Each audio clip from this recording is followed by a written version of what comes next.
Welcome friends to another Wheel of Time video.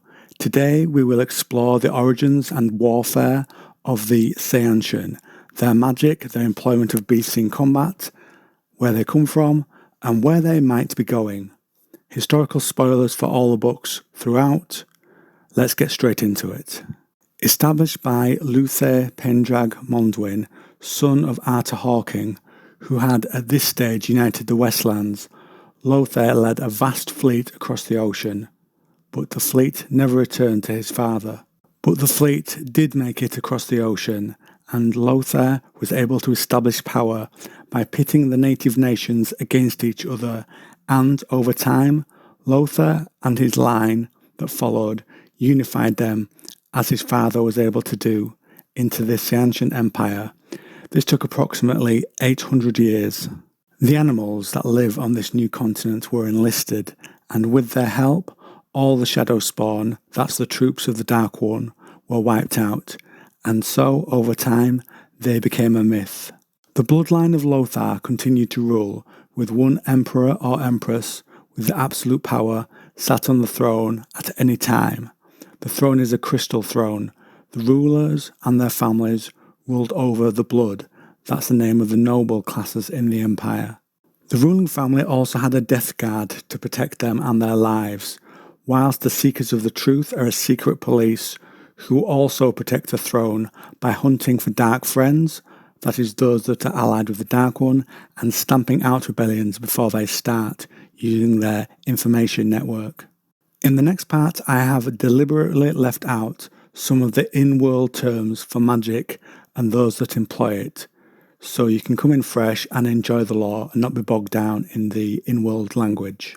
One of the key parts of the Seanchan army are the women who can control the One Power. Those who can command this magic are regarded as animals and are kept on silvery leashes. The leashes allow a trainer to control the channeling of the leashed, and thus the magic they can employ.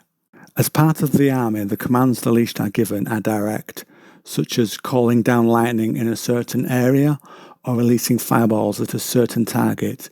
This allows for them to be used in focused ways that fit in with the rest of the army, where they have a role to play like everyone else. In the present time of the Wheel of Time books, the Empress herself employs many leashed women, a sign of the power they have and how important they are to the Empire. The leash holders are limited in number, as only certain women can use the collars to control the leashed. It is not known why. The leashes themselves create a magic link between the leashed and the leash holders. It is fastened around the neck of the leashed and is attached to the holder by a bracelet. The bracelet wearer can then command when the leashed use the One Power, and can even block their access to it if they want to. Losing that access to the One Power can make the leashed feel like they have had part of themselves cut away. A command, once given as well, must be obeyed, even if the bracelet is removed from the holder's wrist. The Seanchan have one other interesting part of their arsenal: creatures they can ride and fight with and use to transport cargo. During the breaking of the world, portal stones, or gateways to other worlds, allowed creatures from most places to come to the Wheel of Time world, and they then evolved over time into what is used by the Empire today. In this next part I'll be going through the beasts, but I will let the art speak for itself and tell you the creatures' names and how the Seanchan employ them. The Rakan have the ability to fly and cover a lot of ground, and they are employed mainly due to this as scouts and to carry messages. They can also lash out with tails and claws if needed. Rakan are larger, and so they are used for long flights. They are less able to perform quick moves in the air, unlike the Rakan. They are used to transport cargo over long distances. They can cover thousands of miles with good speed. A Grolem's size can be compared to that of a bear if they are wounded, and it's non-fatal. The wound will rarely slow them down, and they heal quickly too, though they do have a vulnerability in their middle third eye.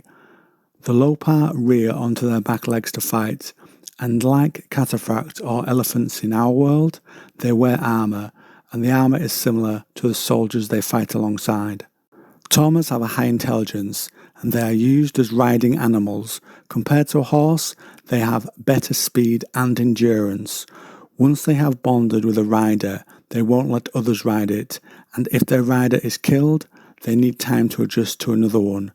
If they fight for a long time, they will enter a battle frenzy, striking at any except perhaps its rider, and attacking other beasts in the area too. So you can see the blood of Lothair is important to them, and they have a fierce and standing army. They have not forgotten where they came from, and when the time is right, they will sail back to the mainland and take back the land that was stolen from their founder's father. So now I turn this over to you, friends. What do you think to the army employed by the Seanchan? Which beast would you prefer to ride? Have you ever scouted on a Rakan? Comment down below.